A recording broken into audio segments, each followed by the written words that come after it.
अनसुने किस्से के इन पलटते हुए पन्नों में चलते हैं उस दौर में जब मीना कुमारी ने चाकू से डाकू के हाथ पर ऑटोग्राफ दिया था। दरअसल फिल्म चित्रलेखा की शूटिंग के दौरान मीना कुमारी ने केदार शर्मा से कहा कि शर्मा जी, मेरे पास आपकी दुअन्नी और चवन्नियों की बहुत बड़ी भीड़ इकट्ठा हो गई है, अब आप अपना रेट बढ़ा दीजिए। और सचमुच एक दिन उन्होंने एक सीन में मीना कुमारी के अभिनय से खुश होकर उन्हें 100 रुपए का नोट इनाम में दे दिया।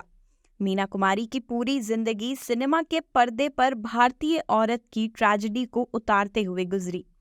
यहाँ तक कि उन्हें अपनी खुद की निजी ट्रेजेडी के बारे में सोचने तक का वक्त नहीं मिलता था। लेकिन ये कहना कि मीना कुमारी के अभिनय में ट्रेजेडी के अलावा और कोई शेड नहीं था, उनके साथ बेइंसाफी होगी।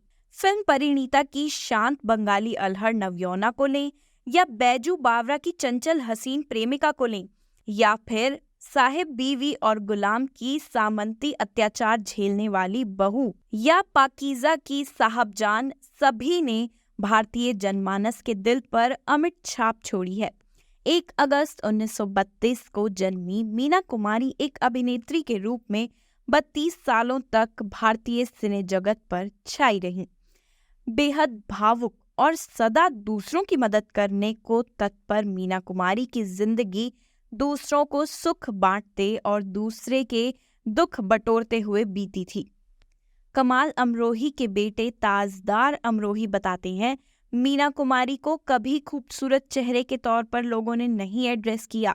जैसा कि मधुबाला को कहा गया Venus of the Indian screen, Nargis के लिए भी लोगों ने कहा first lady of Indian screen. लेकिन कुछ समय बाद ही कमाल अमरोही और मीना कुमारी के रिश्ते अब खराब होने लगे थे। अभिनेत्री के तौर पर वो हमेशा कमाल अमरोही की फिल्मों में काम करने के लिए उपलब्ध थी। यही वजह है कि अमरोही से 5 सालों तक अलग रहने के बावजूद उन्होंने उनकी फिल्म पाकीज़ा की शूटिंग पूरी करने का फैसला किया। जिस तरह से शाहजहां ने ताजमहल बनाकर मुमताज महल को हमेशा हमेशा के लिए अमर कर दिया, वैसे ही कमाल अमरोही ने पाकीज़ा बनाकर मीना कुमारी के लिए ताजमहल खड़ा कर दिया और उनको अमर कर दिया। इस फिल्म की शूटिंग के ही दौरान कमाल अमरोही और मीना कुमारी के साथ एक दिलचस्प घटना घटी। आउटडोर शूटिंग पर कमाल अमरोही अक्सर 2 गाड़ियों पर जाया करते थे। एक बार दिल्ली जाते हुए मध्य प्रदेश में शिवपुरी में उनकी कार में पेट्रोल खत्म हो गया। अमरोही ने कहा कि हम रात गाड़ी में सड़क पर ही बिताएंगे। उनको पता नहीं था कि ये डाकुओं का इलाका है। आधी रात के बाद करीब 1 दर्जन डाकुओं ने उनकी गाड़ियों को घेर लिया। उन्होंने गाड़ियों में बैठे हुए लोगों से कहा कि वो नीचे उतरें। कमाल अमरोही ने गाड़ी से उतरने से इनकार कर दिया और कहा कि जो भी मुझसे मिलना चाहता है मेरी गाड़ी के पास आए। थोड़ी देर बाद एक सिल्क का पजामा और कमीज पहने हुए एक शख्स उनके पास आया। उसने पूछा, आप कौन हैं? अमरोही ने जवाब दिया, मैं कमाल हूँ और इस इलाके में शूटिंग कर रहा हूँ। हमारी गाड़ी का पेट्रोल खत्म हो गया है। डाकू को लगा कि वो राइफल शूटिंग की बात कर रहे हैं, लेकिन जब उसे बताया गया कि ये फिल्म शूटिंग है और दूसरी गाड़ी में मीना कुमारी भी बैठी हैं, तो उसके हाव भाव बदल गए। उसने तुरंत संगीत, नाच और खाने का इंतजाम करवाया, उन्हें सोने की जगह दी और सुबह उनकी गाड़ी के लिए पेट्रोल भी मंगवा दिया। चलते चलते उसने मीना कुमारी से कहा कि वो नुकीले चाकू से उनके हाथ पर अपना ऑटोग्राफ दें। जैसे तैसे मीना कुमारी ने ऑटोग्राफ दिए। अगले शहर में जाकर उन्हें पता चला कि उन्होंने मध्य प्रदेश के उस समय के नामी डाकू अमृत लाल के साथ रात बिताई थी।